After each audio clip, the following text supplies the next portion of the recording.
What's up? What's up? Hi. Well, hello. Hey, yo. Hey, guys. Hi. Hey, everybody. No. Yo, yo, yo. Hey guys. Hey, guys. Why don't we do a take two? Wait a minute. Let's start again. Hello, hello. Hi, this is Ron Vodry. This is Alex Nussbaum. This is Jason Fraser. This is Matt O'Brien. Hey, this is Ray Zwicker. All right, world. My name is Cal Post. Guys, this is Christina Walkinshaw. This is Eddie Delaseppe. This is Adrian Spencer. My name is Timo. And you're listening to the Julian Dion You're listening to the Julian Dion Comedy Hour podcast. Who am I talking to? What am I doing? Julian Dion Comedy Hour. You're listening to the... fuck some... Comedy Hour. See, I took the word out comedy. Changes the meaning completely, You doesn't it? Dazing. Not really. I'm overworking, but dazing. The holidays. Happy holidays. You're listening to the Julian Dion Comedy Hour podcast. And aren't we all? You know, this would be so much better if you were high. If you were high. If you were high.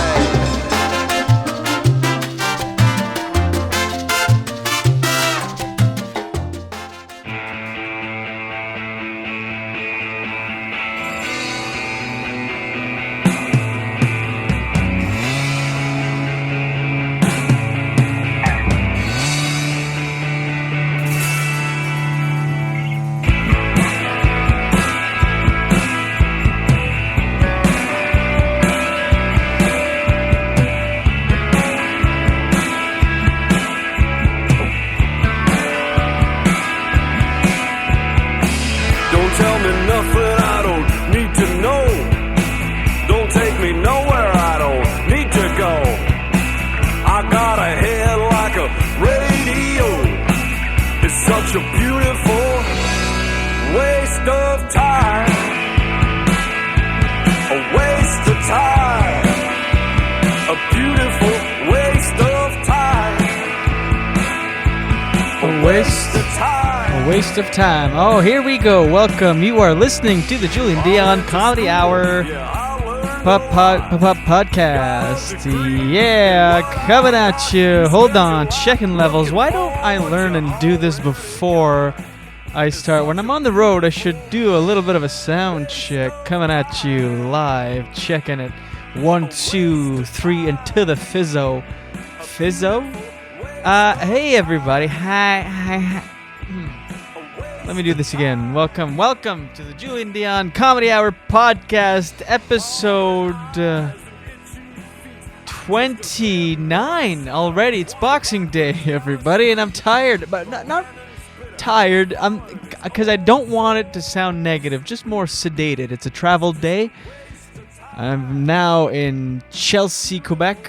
Woke up in Moncton, New Brunswick, and Skiduk, and am now in Chelsea, Quebec, and it's late and it's great and it's Boxing Day, and happy Boxing Day to you.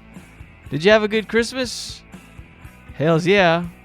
Can you tell in my voice? Yeah, I'm in a basement that's kind of doesn't feel like it's a basement because it's halfway out from the ground and there's a nice fire going, and had a great Christmas, and it's all about the holidays. It's good. I love it so much. So much. Okay, here we go. It's just a waste of time. Oh, my guest today, Claude Kent, by the way, which I had a great chat with. Claude Kent, who is the drummer of Garage Baby. In Garage Baby? Of Garage Baby. Garage Baby's drummer, Claude Kent. So if you've been to the Julian Dion Comedy Hour live shows, I'd say what you would have known this guy or seen him from. You'll recognize him from behind the drum kit. And had a good interview. It's a good one. Sorry, I feel it's low energy.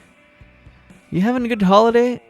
I hope you're listening to this relaxed, and that you haven't fought with any loved ones over the holidays too much. It happens. The heat of the socio obligations of going place to place. I know there was a lot of that. I say I relax a lot and I'm sedated, but there's a lot of going from place to place. And I've mentioned in other podcasts, you go from place to place just consuming cheese and alcohol and cured meats and sugar, and you're just carted off to the next house. And everyone's happy to see you, and it's Yeah, Moncton was great. Christmas Eve, got all my shopping done, as I always do every year, and it's always good, except, of course, like I've mentioned last year, I had a meltdown at Rideau Centre in Ottawa, but Champlain Place, my turf, had a great day. It's a day for me. I go out by myself. I get maybe a pretzel as I walk around, maybe a peppermint tea, maybe some sort of square, like a date square or something. And then I'll go for lunch at Deluxe, which is a New Brunswick, a local fast food that's amazing. They do amazing fish and chips. And I get all my shopping done. It's great. It was a great day. And, anyway, I ran into episode 27 guest Timo Lapote like 5-6 times all over the city of Moncton. It was crazy. I'm just going to give him a call right now.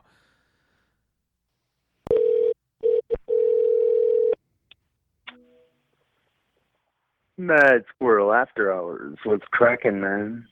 After Hours, Timo Lapote. What's up, buddy? Yeah, it's it's crunch time hour. You sound tired. Yeah, this is when you do your best work, right? Dude, yeah, it's been a weird week. There was like very little creativity going on this week. How you doing?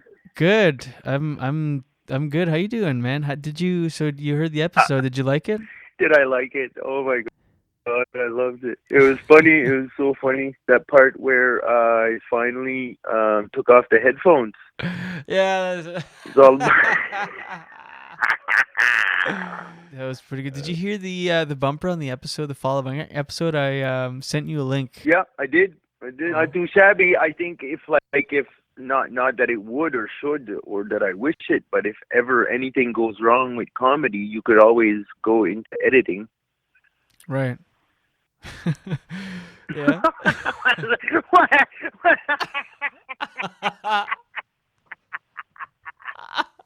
Oh my God! I set it up too long. By the answer you gave me, that wasn't funny. Or timing is everything. I don't know, but wow, I wasn't. I think what I was trying to say was, Julian, you did a great job on that editing. Oh, thank you.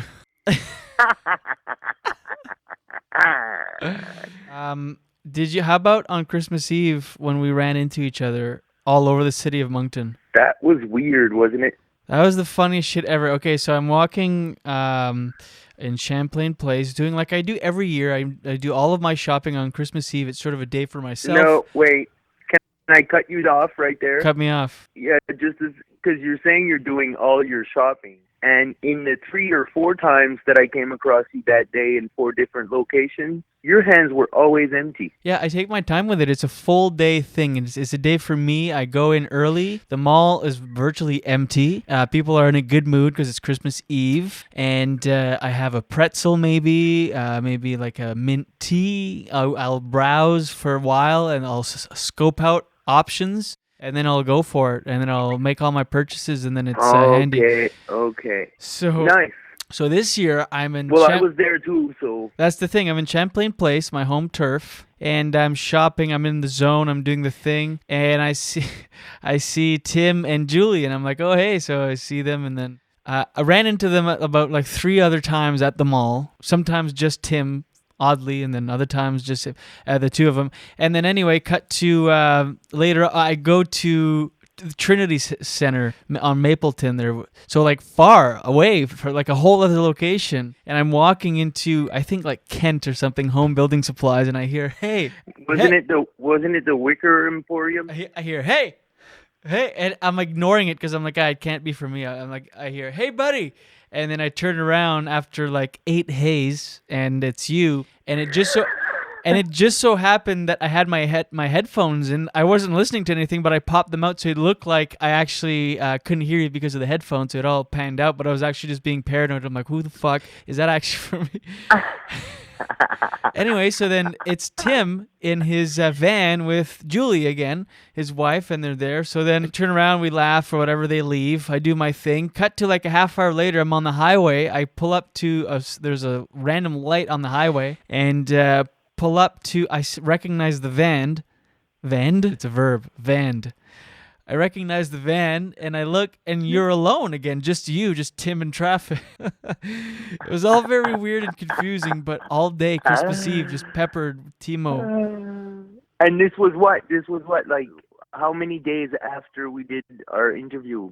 Yeah, just a couple days. Couple days after. That's weird. Yeah. It's good. It's good weird. You know Good what I mean? weird. I just wanted to touch base with you because I thought I hadn't talked to you after seeing you all over the city of Moncton on Christmas Eve. Right. And the episode's been getting good feedback. Well, that's good. No, I'm glad. I'm glad we entertained some people. All right. Instagramming on the side. Never tripping, slipping, slide.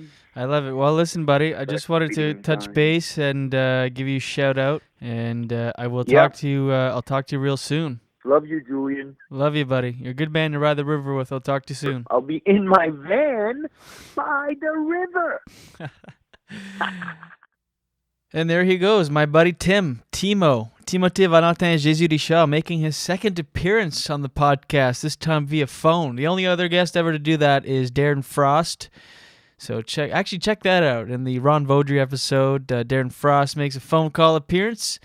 And so, anyway, here we are. I'm literally phoning it in on Boxing Day. It's the holidays. Whatevs McGevs. Let's just get to my guest. That was easy. Easy phone call, easy off the top. Let's just chill. Let's just take it easy. Why not? Tired and late, and it's the holidays. Drop the jingle.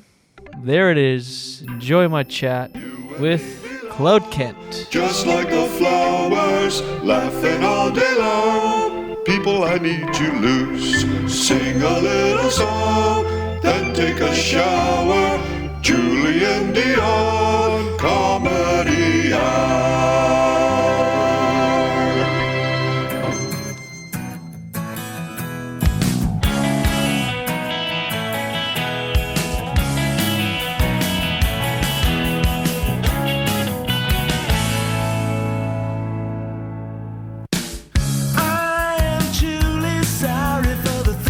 Said to you, I am truly sorry, everything got misconstrued. I can't seem to settle down, I get excited when you're around. Claude Kent of Garage Baby and Clockwise and CK. Hello. Solo. Drums, guitar, everything. This is him right now. What if yeah, there we go. Music to your ears. Lift a Finger from my first record with Clockwise. Clockwise, my songwriting vehicle, my power pop band, and that's one of the first. Well, the first track on the release, and one of the first tracks that I wrote in that body of work. Mm-hmm. Nice. Go to clockwisecanada.com to check that out and more. But anyway, good to see you, buddy. Good to see you too. And, it's been about. It's been since the last show at Say What, which was monumental. Monumental in many ways. By the way, Claude plays. He's behind the kit, a Garage Baby. If you've been to the Julian Dion Comedy Hour live show at Say What, he's the witty motherfucker behind the drums. And I'm gonna put that in my bio. Quotes behind quotes. On the last show at Say What, I talked about this in the monologue before, but how Peter Anthony walked the entire room and that was a weird show, man. He left an indelible imprint in that place that evening. And I don't know that we need to elaborate any more on that. I mean, he was doing his thing. He did his thing. Mm-hmm. His thing bombed a bit on the audience that was there. It may have gone over on a different audience. Yeah. Who knows? I mean, it's all subjective and how it,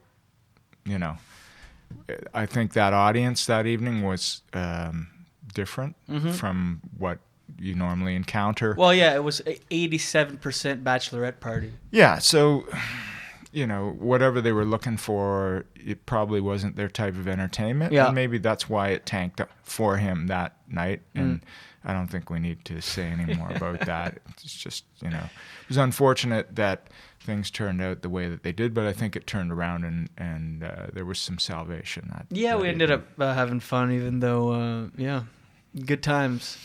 But let's talk a little bit about you specifically in music. You. Yeah, that's right. You are a man of many hats, Claude Kent. Okay. Well, you are. I suppose I am. Yeah. It's because I met you, drumming for Garage Baby. That's right. And then all of a sudden find out you've got this whole other solo stuff and this whole other thing. So let's talk about that. Let's talk about you and music and your career. When did you start? First of all, where are you from? You from Toronto? I'm from Toronto. Born and raised. Born and raised here. I never left here because of my day gig. Mm-hmm. As much as I thought about getting away from here on several different occasions and was poised to do so, I was always pulled back. Right. And so I based my not only my day job here, which is important to me because it helps to stabilize and cement the lifestyle, but it's also allowed me to do my musical endeavors, which is more important to me. Mm-hmm. So I've stayed and sort of cultivated that. I don't know if I'd call it a career, but I've been involved in a lot of things over the years, and I will probably continue to do that, and I enjoy doing that. And right now it's Garage Baby and Clockwise and some other things that people ask me to be involved in. But over the years, there's been many other different projects of different genres and so on. But this is the sort of, with respect to your project, it's the first time I've been involved in live comedy on stage. Mm-hmm. So that's different for me, and I enjoy doing new things and new challenges, and certainly this is one that you need to be, more responsive to, and certainly awake and with it. Right. Yeah. Well. Yeah. Because and you guys are so good at. You can throw anything at you guys. Well, thank you. Should eat the mic a little bit. I'll put on my radio voice then. Yeah, eat that mic. Welcome to CBC Radio 7. Play Misty for me. Do you feel like doing the show at your sense of humor's your wit has sharpened or anything like that, or because you're really funny? Well, thank you. I never really have considered myself that way. Other people have told me that I'm funny. Sometimes people say to you, "That's really funny. You're really funny," and they're not laughing, and you kind of have to take that with a grain of salt and say, "I'm not really funny then," because you wouldn't just say it. You'd be too busy pissing your pants.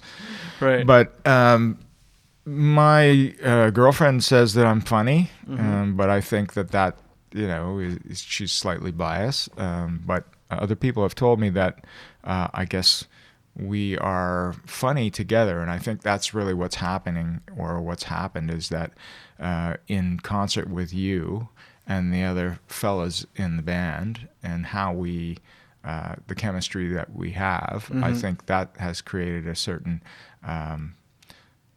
dynamic for us to banter a bit on stage, and if that comes off as funny, then I think it's a cool thing that's happened.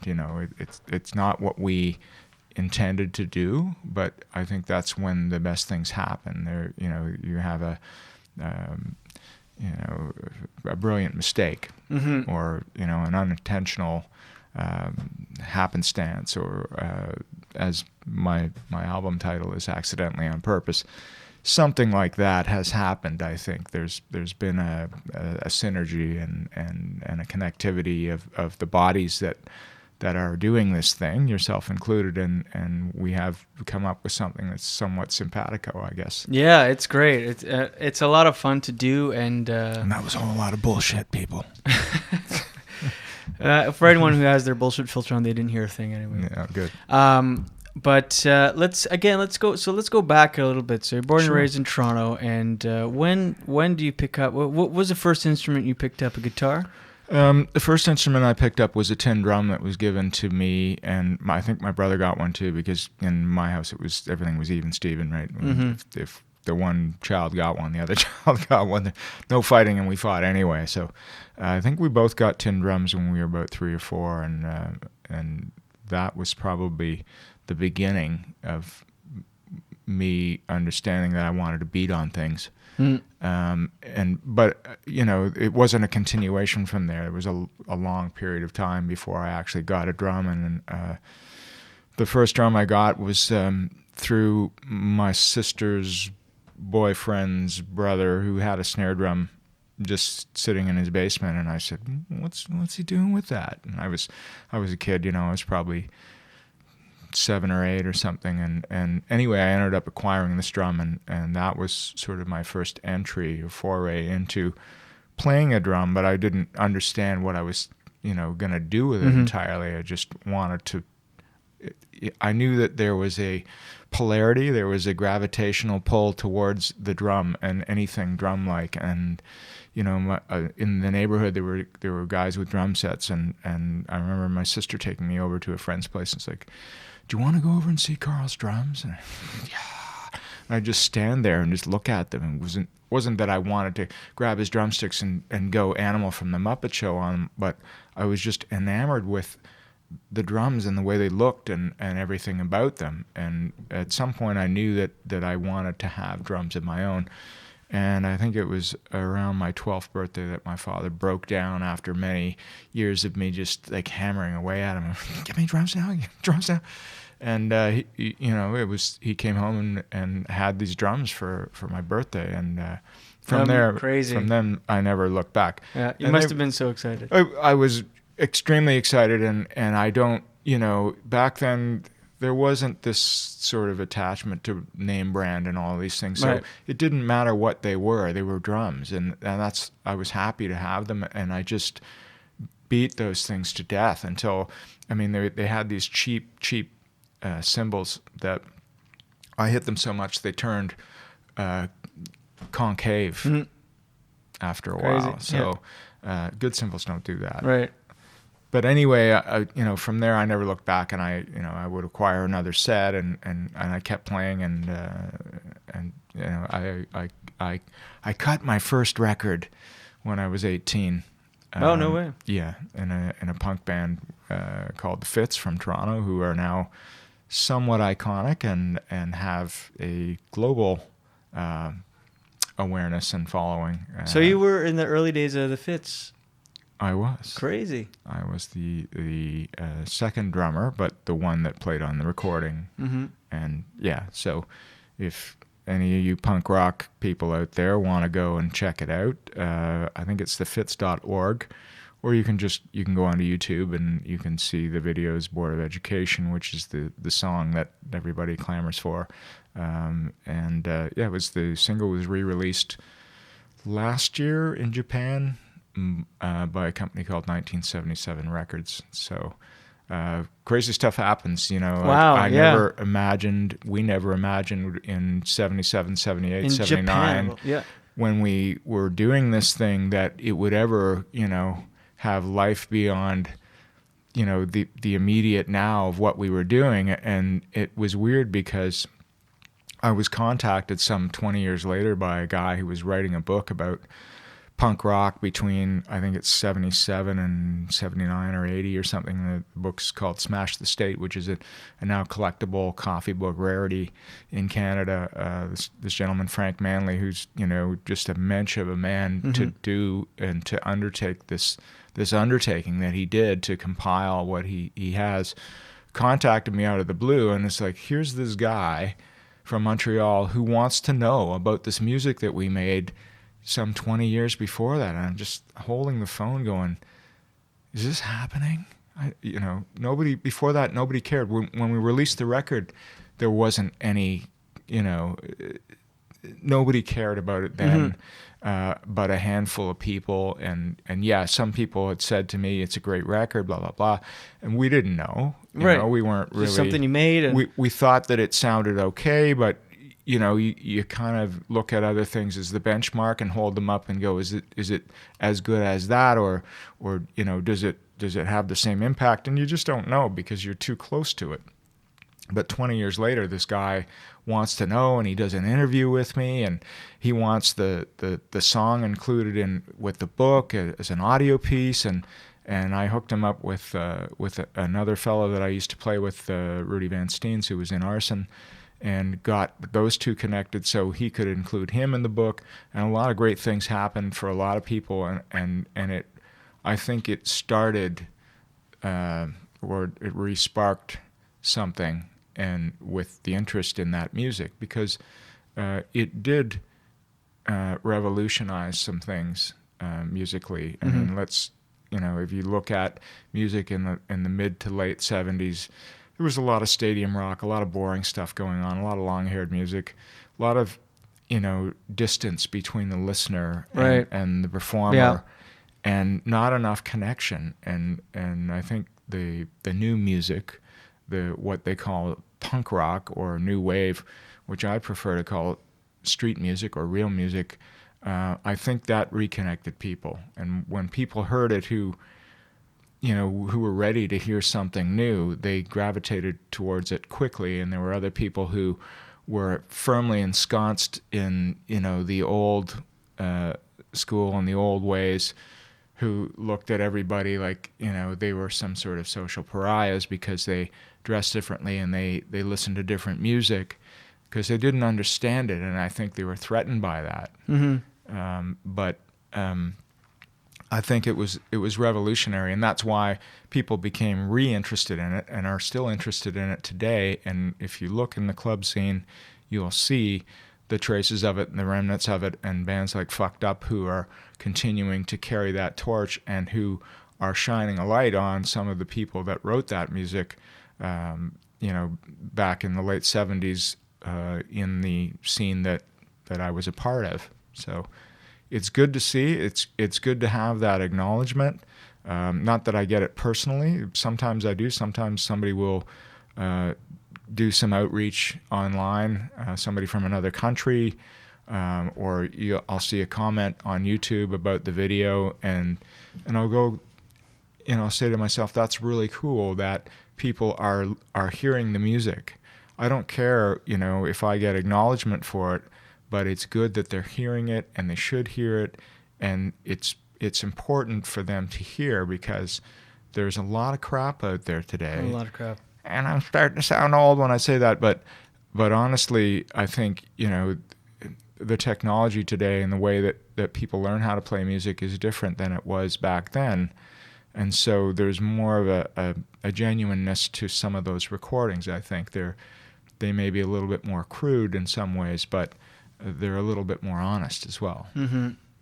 I find there's some good new music, but you really have to look for it. You do, and and I don't want to say that there isn't any good music out there, because there's tons of it, but it does send you on a bit of a road for discovery, and the internet is great for that, certainly, because it's not going to be on radio or conventional radio, or if it is on radio, the programming is such that it's off peak. That's right. So you're really scrambling to find it, and it's too bad that it's like that, because I think people get denied of a musical experience, a cultural experience, and education in that regard, because most people want to hear something good, but some people will be complacent with whatever comes through the knob. They turn the knob and it comes through, and they hear it and they go, well, that must be it, because they're telling me that this is top 40, right? So this is what I listen to.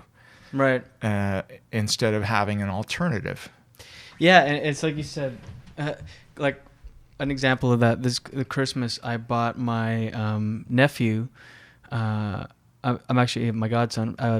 iPod Shuffle and an iTunes gift card, and I thought I would guide him in the right direction and put good like Pearl Jam on there, Neil Young, and some good stuff. And it dawned on me yesterday, so I gave it to him, and then I left town, and my sister, his mom, said we have to put music on there, and I panicked. I just thought of it today.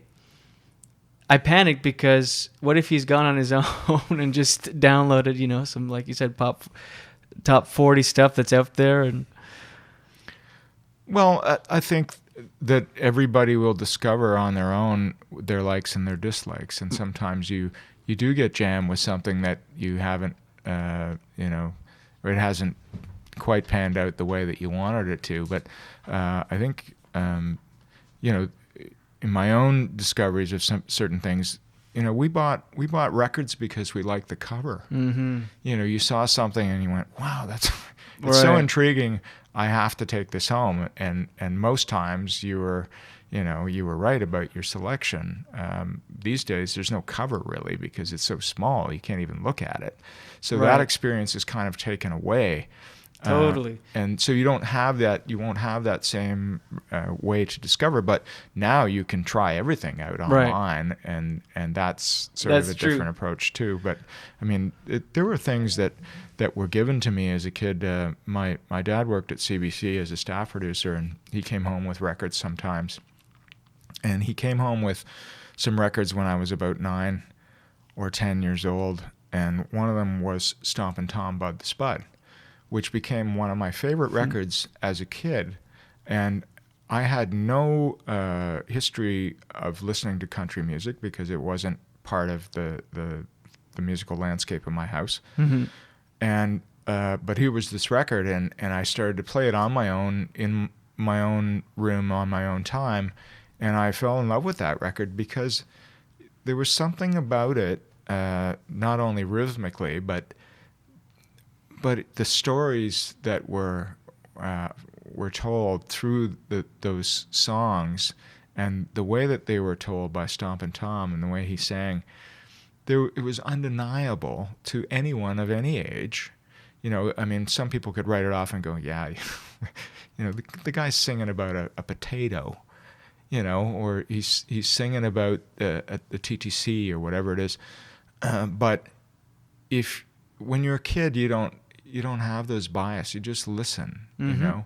Children are the best thermometers of what stuff is like or how it's going over, because they don't pay attention to what's cool. They just they like it or they don't like it. Yeah. And so your nephew, your godson, will have his own discoveries, and maybe years from now you'll be able to talk to him about that and say, hey man, do you remember what you got on that card that I gave you? And maybe he'll be able to tell you every single thing that was on there, or maybe he'll keep it. Mm-hmm. Now back to sort of your personal relationship with music and your career. When did you branch out of punk rock into different genres? And well, I don't think that I was ever in one in particular. I think I spent some time in a lot of different ones. And before I played, I mean, the timing for me was right for punk rock because I was just sort of 17, 18, 19 and old enough to go to clubs, or at least pass myself off as someone of age. And so the music and the timing of that were perfect for me to be in that. But the punk rock thing, really didn't last all that long. If you look at it historically, it really started, the pot started to boil a little bit in 76. It really got raging in 77, and by 78 a lot of it was over, and they started to make music called new wave or post-punk or whatever you want to call it. But that's sort of a technical way to look at it. But I was never really in one thing. I always appreciated many different genres and forms of music, because when I grew up in my house, I have an older sister who's about 12 years older than myself, and she had every record on the hit parade and was, so open to music that we listened to everything, from the time I was conscious and aware of what the radio was, and I would say this would be about 1964 when I was 3 years old, because that's when the Beatles hit America, and my sister saw the Beatles twice. And I remember all of those. I have all those memories, and listening to that music with her in her room, whether it was on the AM radio or through the records that she bought. And she used to work at Simpsons at Queen and Young, which is now the Bay store. And my mom worked there too. And my sister would, she would order records from Simpsons. You could buy a 45 RPM record, 7-inch. And I think she said they were about 65 cents or something, and they'd be delivered to your house. So, but she had so many of them. She had everything. It was, James Brown and the Supremes and the Beatles, Beach Boys, Rolling Stones, Stevie Wonder, Sonny and Cher, any of the pop sort of singers of the day, Bobby Darin, anything and everything. It was wide open. So my brother and I were exposed to all of that. So I didn't have any limits or boundaries on music, and my father was a classical music producer at CBC. He produced the TSO, and he produced the Festival Singers and Elmer Eisler and Judy Lohman and all of these fantastic classical music performers. And so we were exposed to that and had to go to experience that live, whether it was at the O'Keefe or Eaton's Auditorium or wheresoever. So music was it was life's rich tapestry for us. And so, the punk rock thing was just part of that. And I think that, for me, just connected me back to some of the music I heard with my sister, on the radio, whether it was the Trogs or, Count 5 or some of those early psychedelic groups. From the 60s, the Kingsmen, there is there's a family tree. If you look at music and you're sort of aware of how those things connect, you can kind of follow it along. If that's the type of music that you enjoy. And so punk rock was something that I did for a while, but I got out of it pretty quick too. Mm-hmm. And then the 80s happened, and it was all about synthesizers and dance beats and big poofy hair and big shouldered clothing and some of the music was awful, mm-hmm. and some of it was good, and some. And of what it were was, you doing in the 80s? Well, musically? I did a lot of different things. One of the first groups that I sort of played with that might have been considered in that realm or genre was a group called Glamatron. That was short-lived as well, but it was sort of a synth band. And then I did a record with some friends of mine called Streetcar Named Desire, which is a little bit more of a college radio departure thing. And at the same time, I was playing in a group called 10 to Midnight, which was sort of a Motown revisited type of group. We were doing original music, but we were also playing, Stevie Wonder and Four Tops and Marvin Gaye and Chairman of the Board and all these things that were, very danceable, and we get people up and dancing and to see the band, and it was, it was more genuine and honest and not, it's not something that's so disposable as some of the music was. So did a whole bunch of stuff in the 80s, and those were some of the things that are sort of, more closer to my heart, I guess. But I played in, some groups that would happen for a week, or somebody had a gig, can you play the gig kind of thing, whether it was top 40 or original. We did a lot of original things that were under the radar here. Like most Right. people wouldn't go to, but the people who were closer to the street who wanted to have a more genuine rock and roll club experience would be there, So when we played places like the Slither Club and Sneaky D's and the Spadina Hotel Cabana Room, it was a big part of it. I couldn't say enough about that place. We in some of the other groups we played the Horseshoe, the Bamboo, a place called BJ Cuddles. Mm-hmm. I mean, lots of different clubs that came and went over the years. But it was more, the music that you remember than the places that you played it in. Right. And this whole time, drumming, of course. Drumming, yeah. Always having your day job. Always had the day job. So did you ever, even with the day job, fully immerse yourself in the music scene with, sex, drugs, and rock and roll, the whole women, the drugs, any of that stuff? I mean, obviously, it was the 80s. Well, yeah, I think there was more of that in the 70s, to be honest with you. The 80s had its own elements of that. Was I exposed to it? Certainly. Did I enjoy some of the culture? Absolutely. But it wasn't my lifestyle. Right. Because you had to get up at... I was a part-timer in that, and always kind of knew where reality was, or tried to keep that in perspective, even though there were times where I got pulled into the vortex.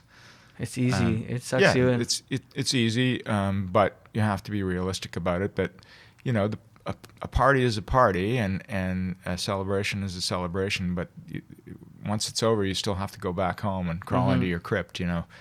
So and the next day, you hope that you get up and you're able to do it again. Some people didn't, and some people didn't get it. But I mean, those people, the same things probably would have happened to them had they not been in music or otherwise. Right. Yeah. It just depends right. on your willpower, your determination, your focus, your moral fabric. I mean, there's a million things in there that determine why you'll go left or right. Mm-hmm. Cool. So when did you? I mean, you obviously come. It's almost like it was definitely in your case inevitable to be. Have one foot in music in one way or another, coming from your household and your influence from your parents and your family. When did you play guitar? Was that something that came naturally because of you were so immersed in music and you seemed to be a very musical kind of guy? Well, there was always a guitar in my house, and that was the good news for me. My brother was fascinated by guitar and took guitar lessons when he was a younger person, and so there was always a guitar around, and when a guitar is lying around, most people will pick it up, whether they can play or they can't play. There's something about a guitar, and its design and everything. You put it in your lap, you put it in your hands, and people will strum it, and so I had a natural, I guess, affinity with instruments. I wouldn't call myself a musician. I think what I do is I am able to emulate some sound. That's kind of what I've always done, is mimicked sound. Right. Tried to reproduce the sound, because I don't have a musical education. I'm not taught formally. So it's all by ear. I taught myself how to do what I do, and most of it is monkey see, monkey do. How do I get that sound? How do I make that sound? And through repetition and practice and trying and determination, blood, sweat, and tears, and all of those things, you eventually figure out how to replicate sound. And I did the same with guitar. And my brother taught me lots of things. And you learn from other people. You watch them, and you'd say to them, "How do you do that?" And some people would just show you. I remember when I was in grade 9, I went to high school, and I met this guy, Larry McKenzie. He was a crazy guy, beautiful guy, funny, ginger guy like yourself. And he was just wild. He would say and do anything, and he had all these voices and would sing and dance and like do everything openly. And he was a drummer, and we hit it off. And he said, "Well, come to my house and we'll jam." And I'd never really done that before with anybody. And so I went to his house, and he had this big setup of drums. He had like this double set of drums that he had set up in his basement. And I went, "Oh wow," and saw him play, and then he said, "Well, you play and I'll play guitar." And so he played guitar, and it was just the two of us, which is pretty wacky.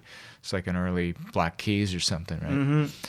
And anyway, he would play guitar, and he said, "Oh, it's easy, I'll show you." And he showed me how to play a bar chord with 2 fingers. And when I heard that sound, to me it sounded like the rock sound, the Black Sabbath kind of sound of the power chord. Yeah. And I went, wow, there's something in that. It gives you this feeling, right?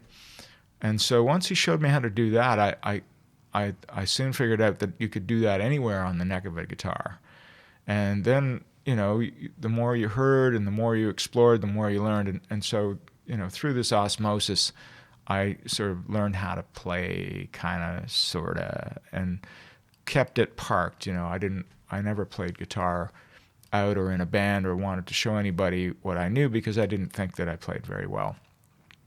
But I kept at it, and it was just a fanciful thing, and my brother would continue to show me things and encourage me, and he actually bought me my first guitar, which was an acoustic guitar, around 1981, and I still have that guitar, and I still play that guitar, and I learned a lot on that guitar, and he would continue to encourage me and show me things, and I would continue to play it, and we always had jam spaces, and I'd always fool around, and eventually I got better, I guess, at doing what I do on a guitar, and to the point where I started to noodle and write little compositions. Mm-hmm. And I didn't really take it seriously for the longest time, and always allowed other people to do it, and I would play drums. And then I was in a group in the 90s, and it kind of resolved itself or dissolved, and I was a little bit perturbed that this thing isn't going to work. The other things haven't worked. It's always been someone else who's sort of blown the situation, whether it was through, their frustration or a relationship or whatever it was. And so I got to this point, and I said, "Screw this! I'm not going to play drums anymore in anybody's group. I'm gonna do this myself." And so I decided that I would continue to write and start to demo those songs. And a good friend of mine, Marvin Rivet, was one of the first guys who ever explored any recording stuff way back in the day, and always had some means to record, which was pretty special for most of us because none of us had money or access or the means or the wherewithal or anything. And Marv always kept his hand in it. And this one particular time, he bought this little Tascam unit, which was either a 4-track or 8-track cassette recorder thing, and either he called me or I called him, and I said, "Well, I heard about your machine. Like, what's going on with it? What are you doing?" He said, "Well, I'm not really doing anything. Nobody wants to come over and use it." I said, "Well, I'll come over. Let's use it, right? Let's explore it." So I went to his place, and within 20 minutes, it was pretty obvious that he didn't want to actually play, and he wanted me to play. So I banged out something that I was working on, and I thought it sounded pretty good. And I thought, well, I better add some bass to it to flesh it out. So I put a bass on it, a bass track on it, which I'm not a bass player, and it didn't sound all that great, but it was there. And then I said, well, I'll throw a snare drum on there and see if a beat helps it along. And so I started to build the song to the point where it was like, this is pretty happening for a little home demo. I'm pretty pleased with it. Maybe I should get some lyrics going. So I came back the next day, and I thought, well, how am I going to do this? I don't really have any lyrics. And I sat down, and I just listened to the radio, and I had a newspaper in front of me, and I just started to jot some ideas down to the point where I had a lyric formed, and we put up a mic, and I sang it. And that song still exists to this day. I still play it in my repertoire. And it was recorded in the last batch, which will be on my new record. And what's the name of the song? It's called "I Don't Know," and it's a pretty neat thing to have happen. Because a lot of songs that you write could be throwaways or they never get fully realized. But to have the very first one that you wrote in such a way that was not really intended, and to have it come full circle and have the band record it, and actually the group that I had at the time, we've since changed rhythm sections, they urged me to, they said, we should really record that because it's such a good song. I said, okay, let's do it. So that song's still in the repertoire, and that's kind of how it happened, through Marv's home unit and starting to record that way. Cool. And I never turned my back on it and just kept doing it. And but I did, get the itch to start drumming again. So I can't leave that alone either. So I have to do both. Right. I have to do both all the time. And if I don't get either of those itches scratched, then it becomes an issue. What is that? That's the heat. It happens twice a day. It comes on randomly based on Well, we like heat, so we're not going to argue with that, especially today. Let's talk about, tell me a little bit about how, making that transition behind behind the to kit front to man? front man. Like, how did you find it? Like your first time performing as a front man, did you feel a little more vulnerable, especially with your own lyrics, your own Absolutely. everything? You're laying it all out there? Well, I wasn't so much concerned about the content as I was about myself trying to manage the audience, because there's a skill to that. There's a definite ability that you need in order to pull the audience in and keep them there. Right. And I didn't have that skill. Didn't have it. And I mean, you hadn't needed it really either. Hadn't really needed it, no, because of always hiding behind the drum kit and not having to say anything other than sing backup and such. But I remember some of the first performances, and I don't know if I can remember the very first one, but I know where they were, and that was at the El Macambo on the main floor. But that's before this, it's traded hands. I don't know how many times since, but I think it was Scott B. Sympathy that was running it was either the Elvis Monday or some kind of Monday that he was running. Scott B. Sympathy Monday, maybe, I don't know. But hats off to Scott B. for having me come down with the group. And those were some of the first performances. But I remember, being worried about sort of the dead air. Right. Because how did you sharpen those skills? It just takes, it's stage time, right? You gotta That's the thing. There's no other way, right? You just have to do it. You can't. And it's embarrassing, and you look back and you that cringe. at home. Yeah. It has to be live in front of an audience. That's right. Now I'm starting to feel comfortable about it. Like I can, if there's people in the room and they're paying attention and the band is good and it's happening, I have no problem carrying the night. And I have lots to say, as you can see. But it can be difficult. It can be the most harrowing experience of your life if it's not going well. But it takes a long time, and it took me some time to do that, and a lot of mediocrity. I mean, maybe the shows, like the people saw, they enjoyed the music or whatever, but for me, I'm pretty critical of not only other people but myself especially, and so I would say that there was a lot of mediocrity happening there, in terms of being the front guy, because good front people, they have the it factor, You can't really put your finger on it, but they've got, panache, they've got style, they seem to think on their feet, they can talk a mile a minute, and they got great stories and great segues, and it's just all happening, and you just see somebody do that, and you go, you bastard. And you if you could bottle that, or if you could teach people that. I mean, lots of people teach guitar and drums, and there are comedy workshops and all kinds of things, but nobody really tells you or can teach you how to be a front person. That's a good point. And I think if you could get into that industry, you could be successful at it. Break from mediocrity. Yeah. But I mean, you have to work through that mediocrity. You do. It's inevitable for any creative You've done endeavor. Yeah. Oh, Jesus. I've done it in front of you sometimes. But some friends were talking about, I got together with some friends last week, some old friends, some musical friends, and they had read this book, The 10,000 Hours. I don't know if you've heard of it or not. But that's one theory, Malcolm Gladwell. That everybody who's successful has put in their 10,000 hours. You think about it, and the small margin of the top people that are successful in any field, whether it's like a hockey player, by the time they make the NHL, they've put in those 10,000 hours. The Beatles, by the time right, it's that, and there's no other way. Ira Glass on NPR, he's got a show. He was quoted to saying this thing. I mean, I'm gonna butcher it, but I'm paraphrasing. It's sort of like, when you get into any sort of artistic art form, you get into it because you have good taste in said art form.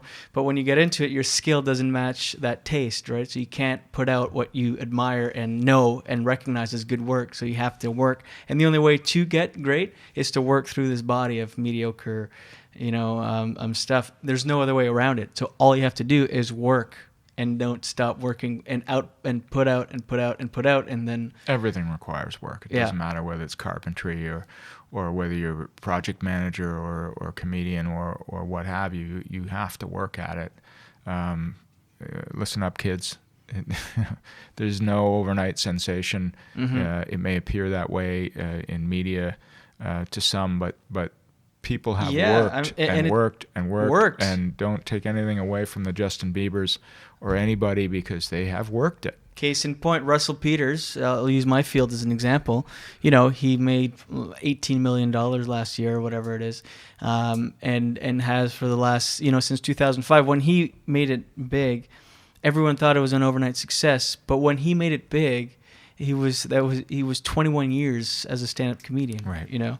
Of working the road and working the open mics and doing the small rooms and churning out mediocrity. And a lot of it's timing, I think, whether it's the audience appreciating your craft or they're not being ready for it. Right. But timing has got a lot to do with a lot of things. Mm-hmm.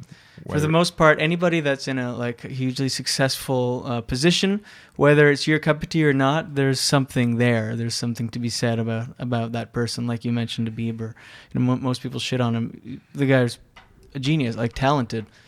Yeah, well, I think socially he's made a few missteps. Yeah.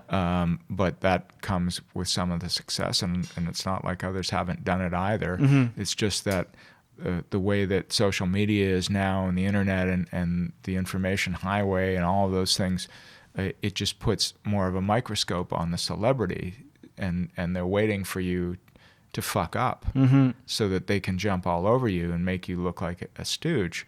Well, the guy's a kid.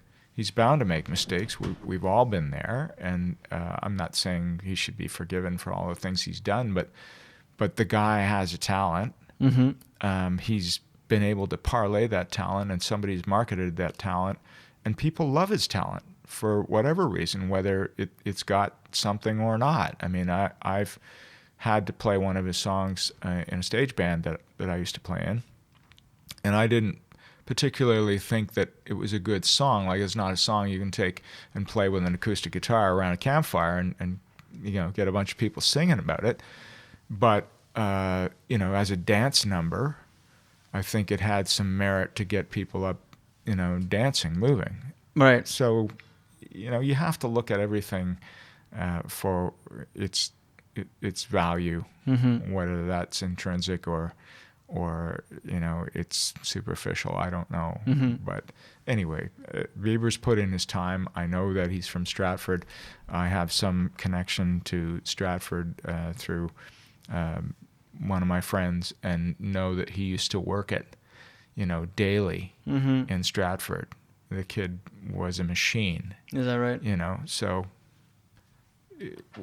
I think a lot of us like to have our begrudge people their fame and their celebrity, the schadenfreude or whatever you want to call it, but they've likely put in their time. Mm-hmm.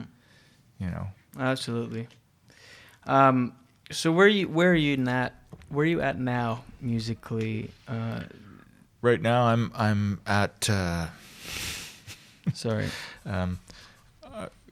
We just played a very successful show with Garage Baby mm-hmm. Over the holidays. Nice. Whereabouts? Sorry you missed it. Yeah. It was at the Painted Lady, and we've been trying to get connected with this crowd for quite a while. There's a show that's put on by a group called Sid's Kids the last Sunday of every month, mm-hmm. and it's spearheaded by Cleve Anderson, a great drummer that everyone knows about town, and some other very talented folks, Marcel Lafleur on guitar, and John, I'm going to have a brain fart here, John on bass, who used to play in the Weaker Thans, who both of those gentlemen now play in Arson. In any case, they host this thing at the Painted Lady, and they do a really stellar job at playing some of the punk rock from that era. And we were invited to open for them, which is very gracious of them to allow us to do that. And this is something that we wanted to do because we wanted to get ourselves in front of their audience, because mm-hmm. we knew that their audience would appreciate the output that we have. And so we did that over the holidays, and that went over really, really well. And we hope to do that again. The club is urged us to come back and to be part of it every month. So we're hoping to continue on with that and to create, more good memories and great music and good times for the people that want to enjoy that and have that experience. So that's kind of what's happening. But as you know, Mike has left the building to go and explore some other until like April or so. Yeah, end of March or April. But he will come back, and when he comes back, we'll pick up like we just fell off a log or something. So Garage Baby will continue, and we have an album in the can, as they say in the business. Nice. One in the can. Which will be your second one? It will be actually our third release. Your first one EP, and then full-length album, and then this will be our second. I'm not sure how that's going to come about. James is still in the midst of trying to sort out his studio situation, and it needs some further tracking and a better mix and mastering and so on. So we need to revisit that, but it's there. And so Garage Baby will continue. I think, between the four of us, there's so much chemistry that we probably could never turn our back on it. Yeah, you guys are just great. Well, it's a unique situation, one that doesn't happen all the time, and we'd be foolish for any of us to walk away from it because we so enjoy it. And the energy and the excitement of the music, I think, speaks for itself when it happens. So we'll continue to do that. Clockwise is continuing on as well. We have a show at Relish Bar and Grill coming up on the 17th, Saturday the 17th, which we have done before, and we're very much looking forward to getting back there. We like to play a family show, which means we encourage kids to be there because what we do, I think, is accessible to them, and they can get involved.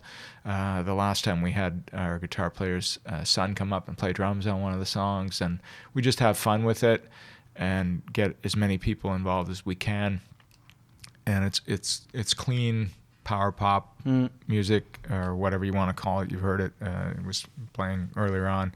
So we're doing that, and I'm playing a solo show tomorrow night at the ABC, the Amsterdam Bicycle Club, which is a room I love playing. I love the ambience in that room. It's down in the market area. Yeah. It's a beautiful, beautiful room. Do you have a regular, like a residency there or something? I do it monthly. Right. Tim Lalonde, the manager there, has been very good to me and enjoys what I do, so he keeps inviting me back. And I keep challenging myself by doing these marathon sets there. The last time I played for 2 hours and 40 minutes without a break. Nice. Nicely done. I don't know how I do it. It's crazy. I just keep pulling these songs out, but I enjoy that and the challenges there. So it allows me to do that as a thing, as a solo performer, which is a huge challenge, as you know.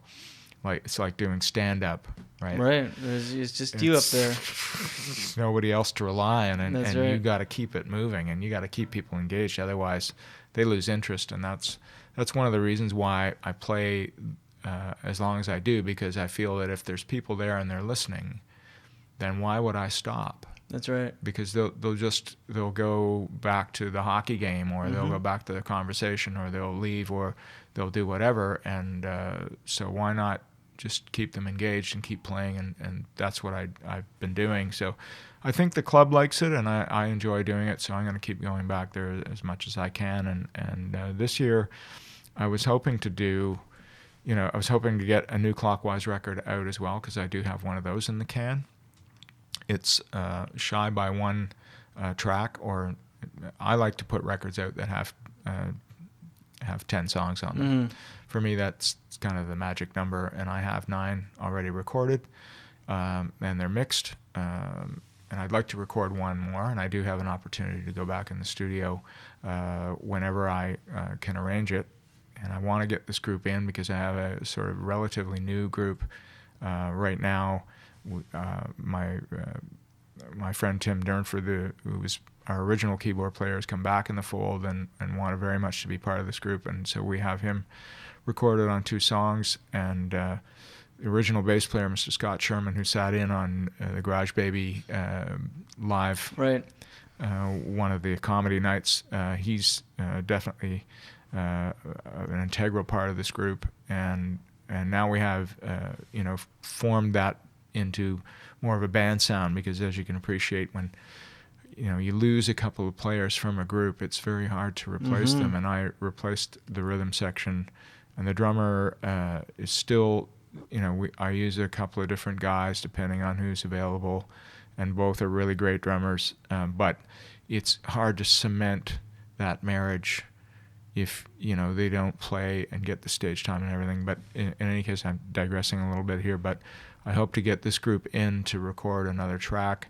hopefully in January or February, and then put a new record out. And I know that there are some people that are wanting to hear that record, not so much in Toronto, but in other parts of the world, where our music has been more embraced. Has it really? Whereabouts? The UK, really, specifically in Liverpool and surrounding area. Is that right? In the US, and did you ever go over there? Oh yeah, yeah. Took the band to Liverpool to play at the Cavern 4 times. Wow, nice! Oh my god. Yeah, it's amazing because of its tourist attraction, and they've done some really smart things in Liverpool to rejuvenate the city, because that city, there's a very good reason why the Beatles wanted to get the hell out of there. And I did see it in the 80s, and I know, it's one of those industrial merchant towns that was sort of ravaged by many different changes, and so it kind of left the city sort of rusting, as you will. So how do you get a booking there? Well, through an affiliation that we have through a marvelous proponent of power pop music, Mr. David Bash, who runs this association called the International Pop Overthrow, and he's based in Los Angeles, but he runs this organization. He's sort of a one-man show, him and his girlfriend Irina Barfield, and they know, I don't know how he does this. This guy's like an encyclopedia of pop music. He knows everything and all album credits, and it's just insane what this guy has in his head. But he was made aware to me from a friend of mine, Luke Jackson, who was also part of this International Pop Overthrow, and said, you should probably contact David because I think he'd really like your music. And it was a huge thing for Luke to do, and I really thank him for that. So I contacted David, and he heard my music, and he said, yeah, well, I'll let you know. And then when he brought it to Toronto the next year, he contacted me and said, yeah, I want you guys in. And from there, we just built this relationship, and he's done some amazing things for me. There was, we released our second record, and somebody said to me, hey, did you guys know that you got a review in Shindig magazine? And I'm like, holy shit, really? Like, how did that happen? Shindig's a big deal in the UK. It's beautiful, glossy print magazine for, music nerds and geeks who are into 60s psychedelia and garage rock and new pop music and all these things, right? And what was the review? The review was of our record. Yeah. And it was David arranged it, and it's just amazing. And you couldn't arrange for press like that. And David did it. And so it was like, this guy is, he likes what we do. And so anyway, we did this, the shows in Toronto, International Pop Overthrow. I think it was at the Rivoli for a bunch of years. And David said, do you want to come to Liverpool and play there? I'm like, are you kidding? Liverpool? Really? Like, we'll play at the Cavern where the Beatles played? It's like, yeah, open invitation. So I asked my guys, and they were all over it. And so we went over and we played, and it was just amazing. That's amazing, It was an amazing experience. Even though, the Cavern has changed a bit. At one time, somebody bought it and thought it was a good idea to fill it in and just fill it full of sand or something, and they were going to build on top of it or something. And then, there was this whole renaissance that Liverpool went through, and I guess City Council got together and said, we need to do something about the city. We need to rejuvenate. We need to rebuild. We need to give the city something that people will come to see. And the Beatles were certainly, if they weren't number one on that list, they should have been number one on that list. And somebody said, well, we need to make this part of our rejuvenation. And they rebuilt the waterfront where the merchant docks were, and they did a beautiful job of it, unlike Toronto. And they created a shopping center mecca area. I think it's called Shop 1, or I may be getting that wrong, but that's sort of connected to the Cavern Walk and where Matthew Street is, which is still cobblestoned and is exactly the way it was, in the Beatles era when they played there. And they did the same thing to the Cavern Club, but they changed the entrance. The new entrance is now what the exit used to be, and the exit is where the entrance used to be, or something like that. And they rebuilt the stage, but they used the original bricks to do it, and they did use the original design and everything. So although it's the same, it has changed a bit, but even still, when you play there, there's electricity, and the first time we did it, we all felt it, and we all just had such an amazing time. Maybe the sound was shite, I don't know, but I mean, to us it was glorious. It was the most glorious time we had spent on stage. And so after having that experience and then playing the back room of the Cavern, which is actually the better stage, where it's that stage that McCartney plays every year when he comes back. Is that right? When you play that stage, you realize that the tech is better on that stage, and the lights are better, and the sight lines and everything about that space is actually better than the original Cavern stage. Not to take anything away from that, as quaint as that is. If you look at it from a technical perspective, the back room is better. And when you have that experience, you put the two of them together, it's like you want to do this all the time. Yeah. So every time we had the invite, we went back. So is that what you do? Just wait for the next invite, I guess? Well, when you release this album, it happens every May. And because David is such a fine gentleman, we have a standing invite. So we can go anytime we want to play. We don't get paid to do it. So let's be clear about that. You have to pay your own way. Mm-hmm. But the last time we were there with Clockwise, with this group, our bass player, Jason Egan, who now plays in White Cowbell, Oklahoma, he did a lot of the groundwork, or all of the groundwork, to plot out a mini tour. And so we went over and not only did we play the Cavern, but we played some other rooms in Liverpool as well, and went down to a little town outside of Manchester and played there, and a couple of other places outside of London, and just had an amazing little tour of it, and realized that there were a lot of people there who wanted to have the Clockwise experience. And there were people in the Cavern, people coming up to me saying, I saw you guys last June. I wanted to make sure that I was here to see you again because you're such a fabulous group, and all these things. And they were wearing our T-shirts and buying our product, and we had sold out all our merchandise the year before that. It was just insane. It's like, who are these people? But they get it there, right? And this is the difference when you... and I said before, timing can be part of your success, and also who you are exposing your art to. Absolutely. Because just because they don't get it in Toronto doesn't mean that they won't get it in New Brunswick. Right. Doesn't mean they won't get it in Guatemala or wherever. And the internet is great for that. There are people in Germany who have contacted me, South America, Italy, Spain, all over the place that are buying our music, and I check my activity through the host that I have to your analytics or whatever to distribute my music. Right. And there's download activity every day, but most of it is not in this country. Right. Yeah, it's wild about the internet. That's like you said. It's wonderful. It's great for that. Same for this show. If we had that 30 years ago, 35 years ago, we probably would have been able to get signed and go out and do tours. Right. Like a lot of young bands do today, and they have a lot of success with that. And I look at these people and I go, wow, are you ever lucky to get to do what you're doing, to have these experiences at a young age, because it was so difficult for some of us to get any recognition whatsoever. But the internet is great for that, and so there is interest there in some of the music that we're doing, and I'm appreciative of that, and I just want to go where that is, as opposed to trying to get people to come out from Toronto, per se, because there's a weird sort of phenomenon that I think happens everywhere all over the world, and your own city would be the last to embrace you. I think. It's because you're so new when you start out here and you put yourself.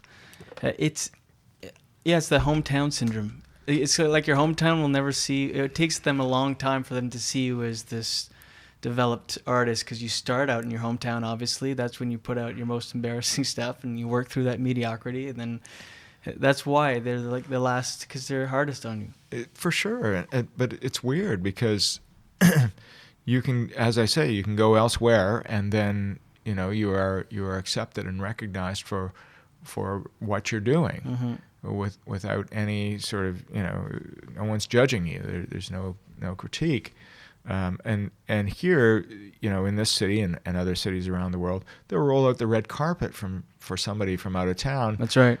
Who have their own baggage of mediocrity that they're pulling around, and That's right. and you go and see it, or you've heard it, or you get exposed to it, and you say, well, it's not that great, but it's part of that weird phenomenon, and I'm sure it happens in your industry as well as it does in mine. Oh, absolutely. I mean, even just like leaving for a little bit and coming back, all of a sudden you're a commodity in Canada. Like I wasn't doing much road work up here before. Then I moved to New York, and instantly the whole country opened up. I was touring coast to coast in Canada just by leaving. It's that. And it's nice to have that on your resume so that you can say that you have, been to all of these different cities and performed there, and then you get more recognition that way, I think, as well. Right. Because people always say to me, you went where? You went to the Cavern? What is that? Where is that? Like they're testing you or something. No, that's the Cavern in Liverpool where the Beatles played. Shit, no way. Get out of here. It's not that big a deal. I mean, anybody can get on a plane and go to whatever city they want to go to. Right. And I think that the beauty of that is to go and have that experience. Just go and do it. Why wouldn't you? But you shouldn't be daunted by that either. And I think there are famous comedy clubs all over the United States that people want to play. Absolutely. And there are famous stages here in Toronto that people want to play. Everybody wants to play at the Horseshoe, and that's a great stage to play on. Everybody wants to play at the Phoenix. Everybody wants to play at Massey Hall. That's a whole other rung, to climb. But those are the experiences that we all want to have. But if one is presented to you, instead of saying it can't be done, I think you need to say to yourself, we're going to find a way to make this happen. For us, it was just a matter of logistics and money, right? Do you want to go and do this, or do you want to sit home and say, I could have gone and done it, but I didn't?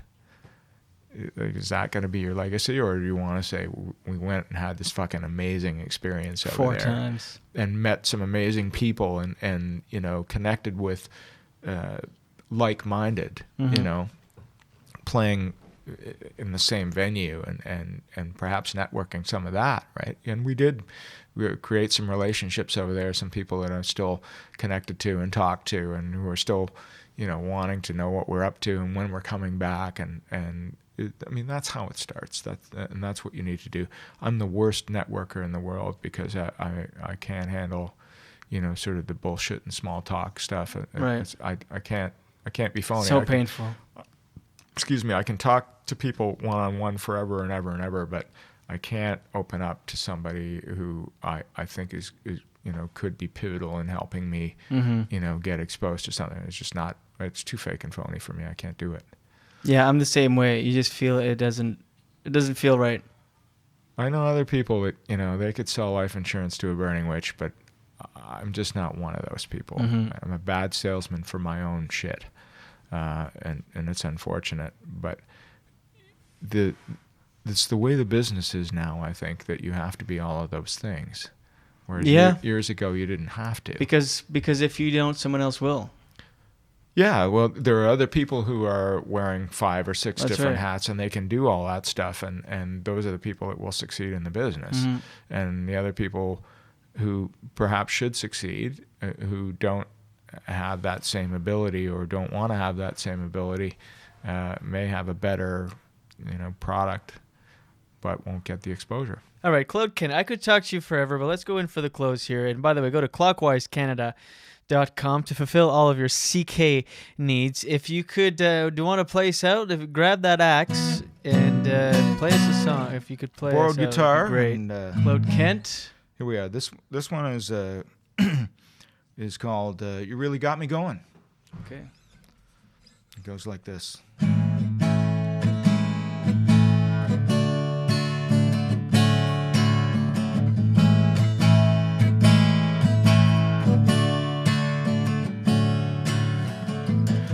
Asleep with the lights on. When I woke up, you were still on my mind.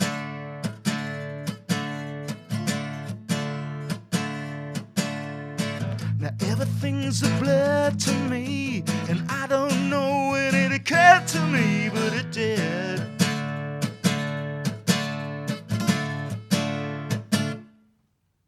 You really got me going inside out. You really got me going. Now. And I've been pulling my hair out, sitting here trying to figure out what to do.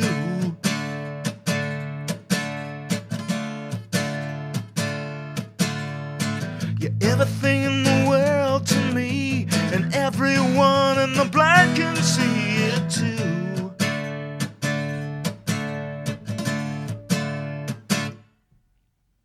You really got me going inside out. You really got me going. Now.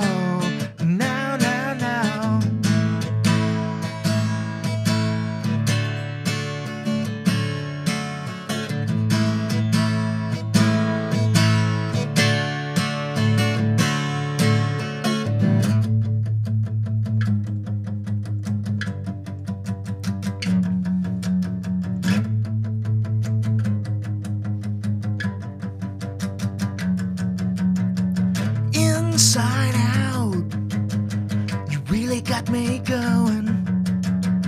Inside out, you really got me going now. Inside out, you really got me going now. Inside out, you really got me now.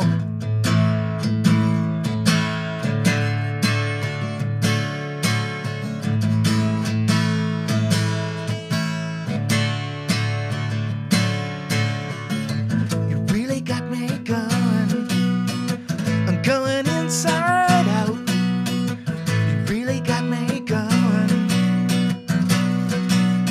Now, you really got me going.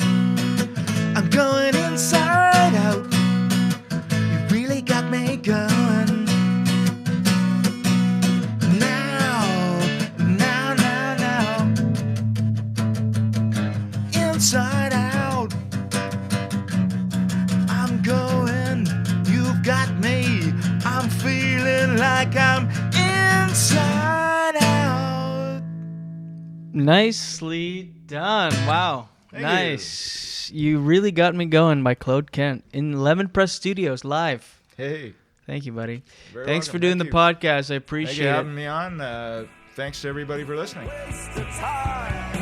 And there she is, folks, episode 29 with my guest, Claude Kent. Thanks to Claude. Look at that. It's Pseudo. He's playing the drums in this song. Listen to that. Listen to that kit.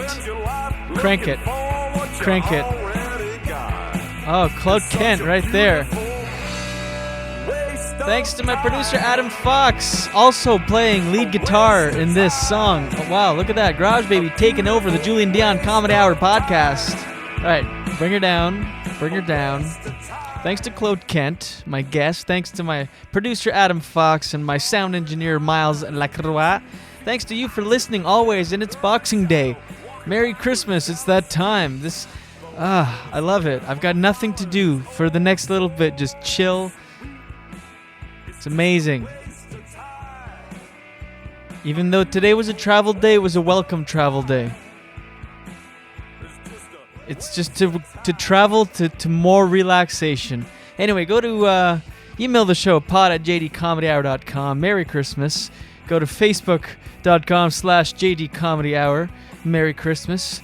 Follow on Instagram and Twitter @jdcomedyhour. Merry Christmas to all, and to all, watch your head. I'll roll over and go back to bed. It's such a beautiful waste of time. It's just a waste of time. A beautiful waste of time.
Buy what's on the mannequin.